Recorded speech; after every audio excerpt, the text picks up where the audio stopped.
आइए आज बात करते हैं आर्यभट्ट के बारे में, जो भारत के एक महान गणितज्ञ थे जिन्होंने शून्य और पाई की खोज की थी।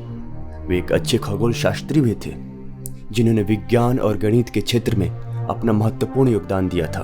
उनकी प्रसिद्धि सिर्फ अपने देश में ही नहीं बल्कि विदेशों में भी फैली हुई थी। आर्यभट्ट के द्वारा की गई खोजों ने विज्ञान और गणित के क्षेत्रों में एक नया आयाम प्रदान किया है और इससे आसान बना दिया है। आपको बता दूं कि बीजगणित मतलब एलजेब्रा का इस्तेमाल करने वाले आर्यभट्ट पहले शख्सियत थे। ऐसा माना जाता है कि निकोलस कोपरनिकस से करीब 1000 साल पहले ही आर्यभट्ट ने यह आविष्कार कर दिया था कि पृथ्वी गोल है और वो सूर्य के चारों ओर चक्कर लगाती है। महान गणितज्ञ आर्यभट्ट जी का जन्म के बारे में इतिहासकारों का अलग अलग मत है। कई इतिहासकार उनका जन्म 476 ईस्वी में कुसुमपुर, जिसका आधुनिक नाम पटना है, वहाँ पर बताते हैं, तो कई इतिहासकार उनका जन्म महाराष्ट्र के अशमक में बताते हैं। ऐसा माना जाता है कि आर्यभट्ट पटना की मुख्य नालंदा यूनिवर्सिटी से जुड़े हुए थे। आर्यभट्ट ने अपने जीवन काल में कई महान ग्रंथों की रचना की थी, जिनमें से उनके आर्यभट्टीय, तंत्र, दशगीतिका और आर्यभट्ट सिद्धांत प्रमुख थे। हालांकि उनकी आर्यभट्ट सिद्धांत नामक ग्रंथ एक विलुप्त ग्रंथ है, जिसके सिर्फ 34 श्लोक ही वर्तमान में उपलब्ध है। इतिहासकारों का ऐसा मानना है कि आर्यभट्ट का इस ग्रंथ का सबसे अधिक इस्तेमाल 7वीं सदी में किया जाता था। यह उनका सबसे महत्वपूर्ण ग्रंथ था, जिसमें उन्होंने अंकगणित, बीजगणित, त्रिकोणमिति की व्याख्या बहुत खूबसूरत तरीके से की थी। इसके अलावा इस ग्रंथ में वर्गमूल, धनमूल, समांतर श्रेणी समेत कई समीकरणों को आसान भाषा में समझाया गया है। आर्यभट्ट जी ने दशमलव के 4 अंकों तक पाई का मान बताया है और शून्य की खोज कर गणित में अपना महत्वपूर्ण योगदान दिया है। बीजगणित में घनों और वर्गों को जोड़ के सूत्र का आविष्कार किया है।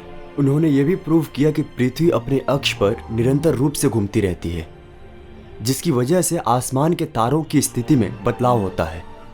इसके साथ ही आर्यभट्ट जी ने यह भी बताया है कि पृथ्वी को अपने अक्ष पर घूमते हुए सूर्य की परिक्रमा करने में करीब 23 घंटे 56 मिनट और 1 सेकंड का समय लगता है। सूर्य से ग्रहों की दूरी भी बताई है, जो कि वर्तमान माप से मिलती जुलती है।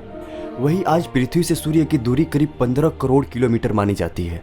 इन्होंने पृथ्वी की लंबाई 39,968.05 किलोमीटर बताई थी, जो कि इसकी वास्तविक लंबाई 40,075.01 किलोमीटर से महज 2% ही कम है। वहीं आज के विज्ञान में इसे अभी भी आश्चर्यजनक रूप से देखा जाता है। इसके अलावा आर्यभट्ट जी ने वायुमंडल की ऊंचाई 80 किलोमीटर बताई, लेकिन इसका करीब 90% हिस्सा 80 किलोमीटर की सीमा तक ही सीमित है। इन्होंने एक साल की लंबाई 365.25868 दिन के बराबर बताई थी, जो कि वर्तमान गणना इसके काफ़ी निकटतम है। 19 अप्रैल 1975 को भारत सरकार ने अपना पहला उपग्रह अंतरिक्ष में छोड़ा था, जिसका नाम उन्होंने महान गणितज्ञ और खगोल वैज्ञानिक आर्यभट्ट जी के नाम पर रखा था।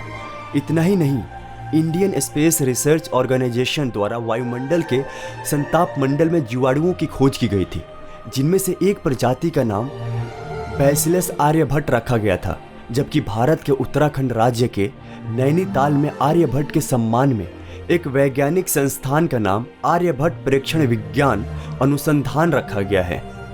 गणित और विज्ञान के क्षेत्र में अपना महत्वपूर्ण योगदान देने वाले आर्यभट्ट जी ने लगभग 550 ईसा पूर्व में अपने जीवन की अंतिम सांस ली थी।